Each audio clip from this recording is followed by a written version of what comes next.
Hello friends, कैसे हैं आप लोग। हमारे YouTube channel study with expert में आप लोगों का स्वागत। फ्रेंड्स, एक बार फिर मैं इन्वायरमेंट एंड इकोलॉजी के कुछ इम्पोर्टेंट क्वेश्चन लेकर के आया हूं। आप लोग हमारे YouTube channel study with expert को ज़्यादा से ज़्यादा लाइक कीजिए, शेयर कीजिए, सब्सक्राइब कीजिए। बहुत इम्पोर्टेंट क्वेश्चन फ्रेंड्स ये सब हैं। कई बार ये सब क्वेश्चन पूछे गए हैं। आप लोग क्वेश्चन को देखिए। जो प्रीवियस ईयर के क्वेश्चन अगर उससे आ जा रहा तो वो गलत नहीं होना चाहिए, क्योंकि प्रीवियस ईयर का क्वेश्चन है। मोस्टली लोग उसको जो है कर लेते हैं, पढ़ के जाते हैं, कर लेते हैं, गलत होता नहीं। जो नए क्वेश्चन होते हैं, जो टफ होंगे, वो तो सभी लोगों के लिए होंगे। वो गलत होगा तो सभी का होगा। कुछ रेयर केस है जिसमें कुछ लोगों का सही हो जाएगा। ठीक, देखिए, टाइम को न वेस्ट करते हुए टॉपिक पे आए। कह रहे हैं 10% नियम संबंधित है। 10% नियम संबंधित किससे? ऊर्जा का खाद्य के रूप में एक पोषी स्तर से दूसरी पोषी स्तर तक पहुंचने से, है ना। एक पोषण प्राथमिक से द्वितीय, द्वितीय से तृतीय में, है ना। तो 10% नियम किससे संबंधित? ऊर्जा का खाद्य के रूप में एक पोषी स्तर से दूसरे पोषी स्तर तक पहुंचने में। फिर कह रहे हैं जीव से जैवमंडल तक जैविक संगठन का सही क्रम क्या होता है? तो सही क्रम पहले जनसंख्या, फिर उसके बाद समुदाय, फिर पारिस्थितिक तंत्र, फिर भूदृश्य। याद होना चाहिए, क्वेश्चन पूछे गए हैं। स्वपोषणज स्तर पर उत्पादन को कहा जाता है क्या? प्राथमिक उत्पादक, है ना। स्वपोषी क्या होते हैं? प्राथमिक उत्पादक, घास वगैरह। परपोषी विषम पोषण स्तर के उत्पादन के समय में आता क्या? द्वितीय उत्पादकता, है ना। तो घास को बकरी खाती है ना, या टिड्डे वगैरह जो हैं। एक पारिस्थितिक तंत्र में ऊर्जा की मात्रा एक पोषण स्तर से अन्य पोषण स्तर में स्थानांतरण के पश्चात घटती है। यही क्वेश्चन देखिए। 10% नियम संबंधित है ऊर्जा का खाद्य के रूप में एक पोषी स्तर से दूसरे पोषी स्तर तक पहुंचने में। तो जब ठीक एक पारिस्थितिक तंत्र में ऊर्जा की मात्रा एक पोषण स्तर से अन्य स्तर में हस्तांतरण के पश्चात घटती है, ठीक है ना।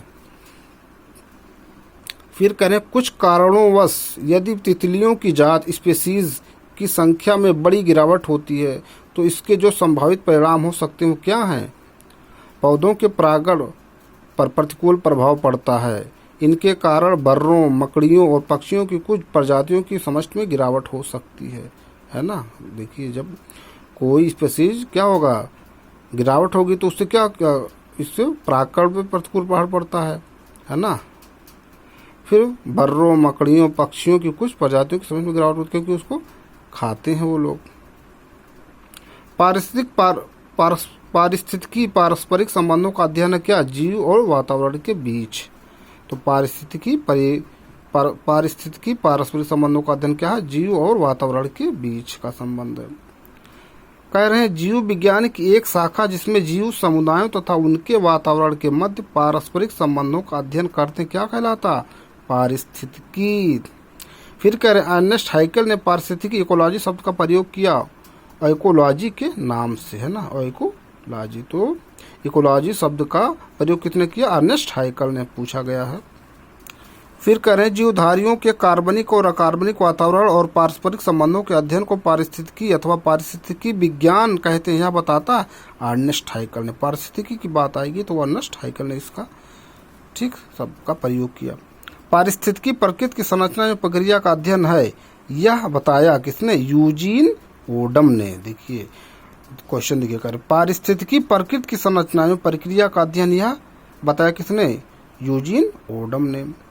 फिर करें सर्वप्रथम पारिस्थितिकी तंत्र की बात आ रही, पारिस्थितिकी नहीं, पारिस्थितिकी तंत्र की संकल्पना प्रस्तावित की गई वर्ष 1935 में एजी टांसले द्वारा। देखिए, पारिस्थितिकी तंत्र आया तो तंत्र से कौन क्या? टांसले जाने रहो बस। पारिस्थितिकी का प्रयोग अर्नेस्ट हाइकल, पारिस्थितिक तंत्र आया, तंत्र और तंत्र से टांसले कर दो बस उसका।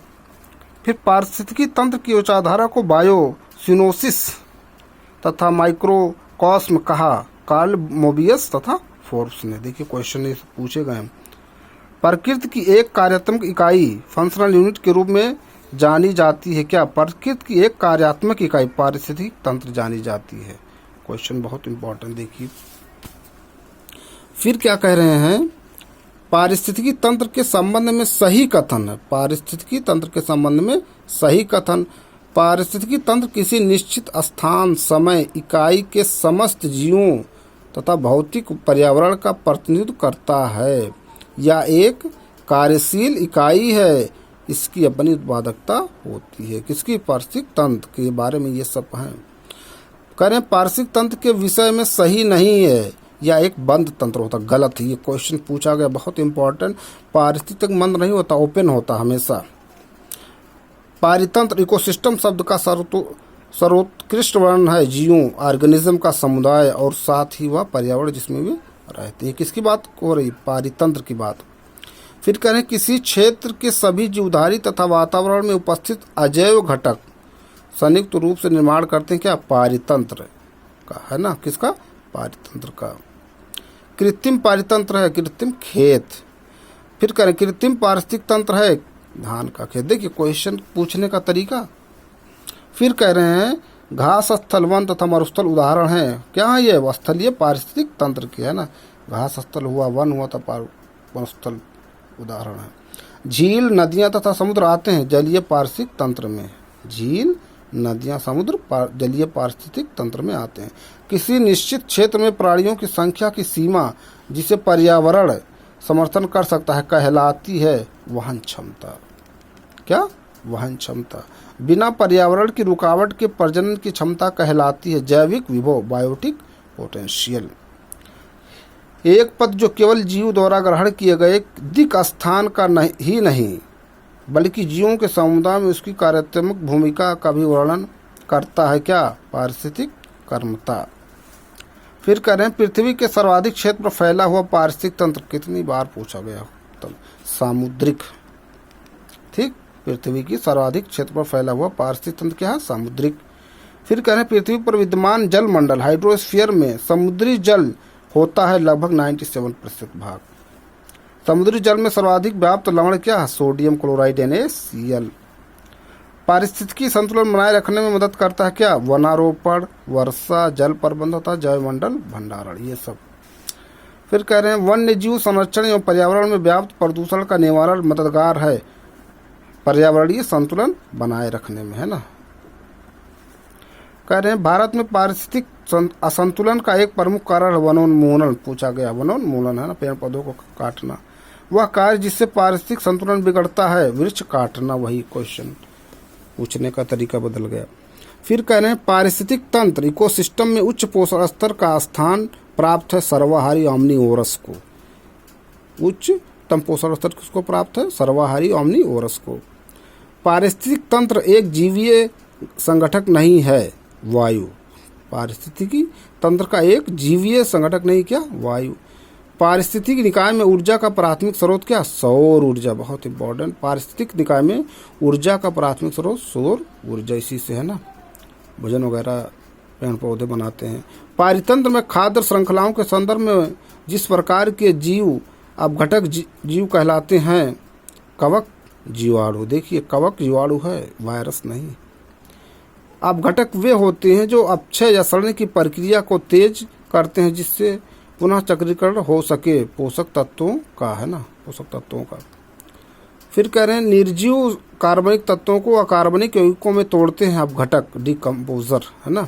निर्जीव कार्बनिक तत्वों को अकार्बनिक यौगिकों में तोड़ते हैं अपघटक। सूक्ष्म जीवों की एक विस्तृत किस्म जैसे फफूंद, जीवाणु, गोलकृमि, प्रोटोजोआ और केंचुआ भूमिका अदा करते हैं क्या? अपघटकों की, है ना। प्राथमिक उपभोक्ता है चींटी तथा हिरण। प्राथमिक उपभोक्ता घास वगैरह खाते हैं। किस खाद्य श्रृंखला में मुख्यतः प्राथमिक उपभोक्ता की श्रेणी में आते हैं?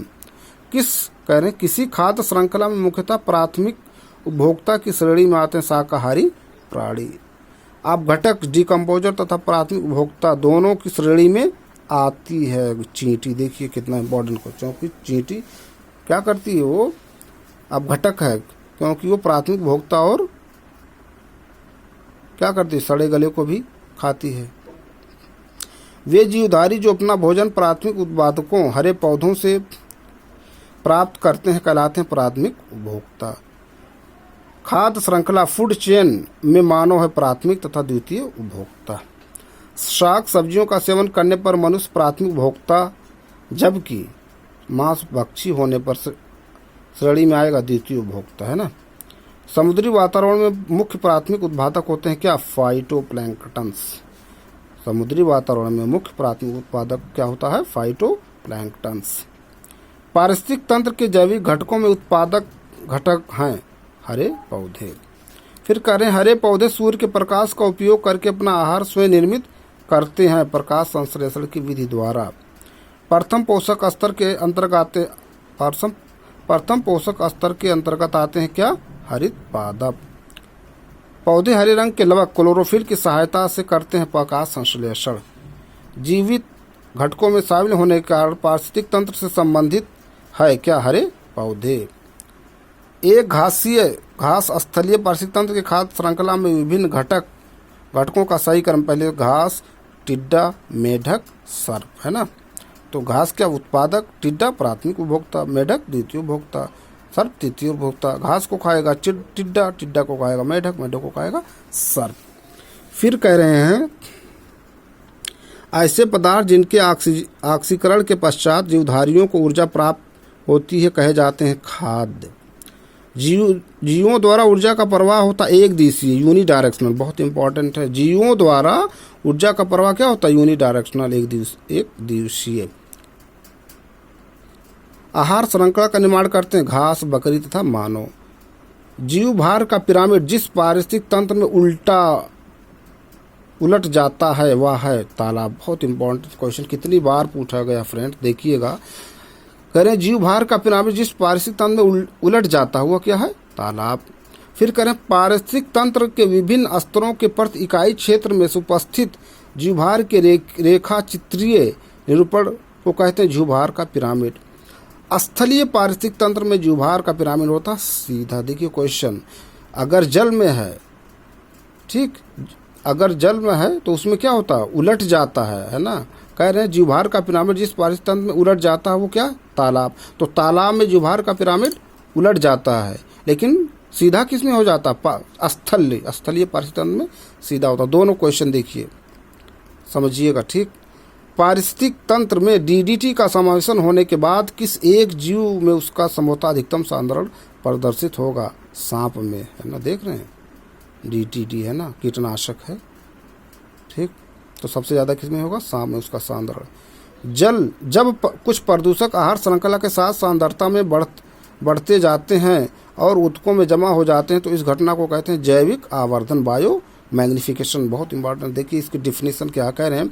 जब कुछ प्रदूषक आहार श्रृंखला के साथ सांद्रता में बढ़ते जाते हैं और ऊतकों में जमा हो जाते हैं तो इस घटना को बायो मैग्निफिकेशन कहता है।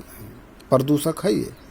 डीडीटी कैसे प्रदूषक है? जैव अनिम्नकरणीय, नॉन बायोडिग्रेडेबल। क्वेश्चन पूछा गया कि डीडीटी क्या है? Non biodegradable.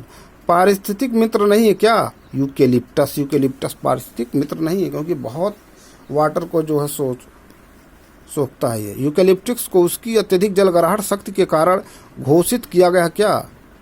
पर्यावरण शत्रु। अभी इसका एक और नाम है, देखिए क्या करते हैं। वृक्ष जो पर्यावरण संकट माना जाता है क्या? यूकेलिप्टस। फिर करें, लैंटिक आवास का उदाहरण है। लैंटिक आवास का उदाहरण क्या? तालाब एवं दलदल, सब पूछे गए हैं। स्थिर जल के आवास लैंटिक आवास के अंतर्गत आते हैं। इनके उदाहरण हैं आर्द्रभूमि, तालाब, झील, जलाशय, ये सब क्या है? लैंटिक आवास के अंतर्गत। बहते जल के आवास लोटिक आवास कहे जाते हैं। देखिए, बहते जल के आवास लोटिक आवास कहलाते हैं। जैसे नदी। दो भिन्न समुदायों के बीच का संक्रांति क्षेत्र कहलाता है क्या? इकोटोन। बहुत इंपॉर्टेंट है। इकोटोन क्या होता है? देखिए क्या कह रहे हैं।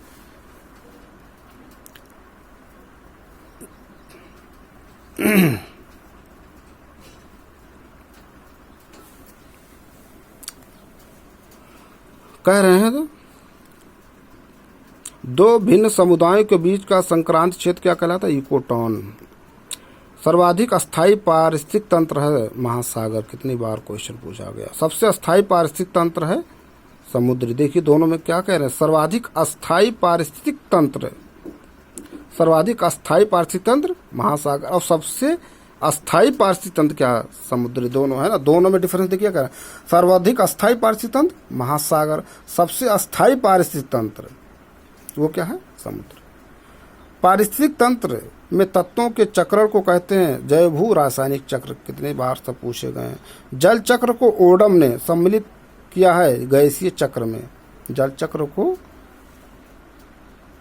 ओडम ने कैसे सम्मिलित किया? गैसीय चक्र में।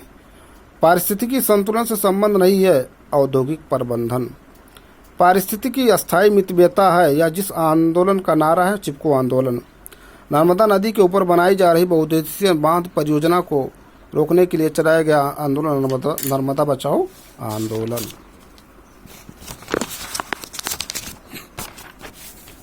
फिर देखिए क्या कह रहे हैं। दक्षिण भारत का पर्यावरण संरक्षण से संबंधित आंदोलन एपिको आंदोलन दक्षिण भारत का। चिपको आंदोलन संबंधित था पादप संरक्षण से। फिर करें पारिस्थितिक तंत्र से संबंधित प्रमुख कथन है। पारिस्थितिक तंत्र शब्द का प्रयोग कितने किया? तंत्र आ गया तो ट्रांसले है ना। देखिए पारिस्थितिक का कितने किया? अर्नेस्ट हैकेल ने। लेकिन पारिस्थितिक तंत्र आया, तंत्र ता से ट्रांसले कर दो, याद कर लो। तो पारिस्थितिक तंत्र शब्द का प्रयोग सर्वप्रथम एजी ट्रांसले। देखिए तंत्र है तो ट्रांसले, तंत्र से ट्रांसले याद करो। जो जीव अपना भोजन स्वयं उत्पादित करते हैं उन्हें स्वपोषित ऑटोट्रॉफ कहते हैं। पारिस्थितिक तंत्र तो किसने इसका खोज किया? किसने इसको नामकरण किया? पारिस्थितिक तंत्र का एजी ट्रांसलेट, तंत्र से तंत्र ट्रांसलेट। पारिस्थितिक तंत्र शब्द का प्रयोग किया एजी ट्रांसलेट द्वारा। सूक्ष्म जीव जो मृत पौधों, जंतुओं और अन्य जैविक पदार्थों को सड़ा गला कर वियोजित करते हैं कहलाते हैं वियोजक, डिकम्पोजर। फिर कह रहे हैं पारितंत्रों की घटती उत्पादकता के क्रम में जो अनुक्रम सही है मैंग्रोव, घासतल, झील, महासागर। क्वेश्चन पूछे गए हैं, देखिए कितनी बार सब।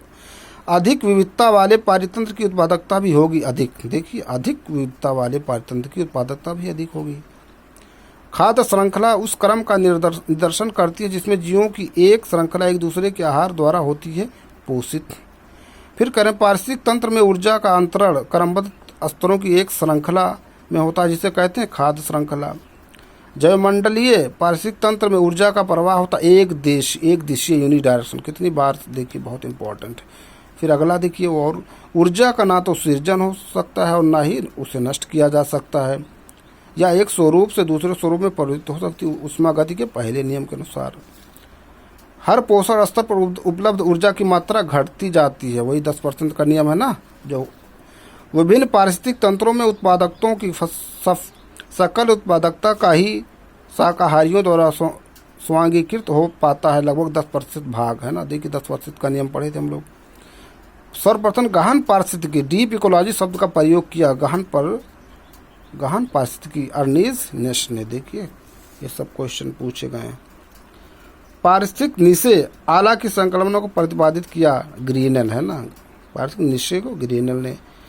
पारिस्थितिकी पदछाप की माप की इकाई भूमंडलीय हेक्टेयर। पारिस्थितिकी पदछाप के माप की इकाई भूमंडलीय हेक्टेयर।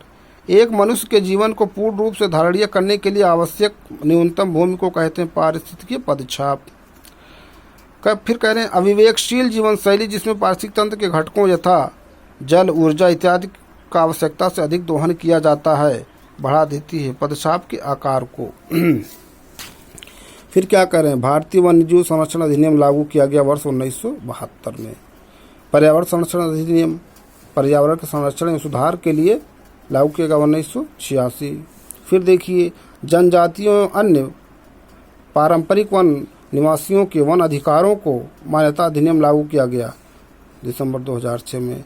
वन संरक्षण अधिनियम लागू किया 1980 में। सब क्वेश्चन पूछे गए हैं। ठीक है फ्रेंड्स, तो आज के लिए इतना। फिर कुछ क्वेश्चन है उसको हम अगले वीडियो में लेकर के आएंगे फ्रेंड्स। आप लोग ज़्यादा से ज़्यादा लाइक कीजिए हमारे वीडियो को, शेयर कीजिए, सब्सक्राइब कीजिए। Thank you.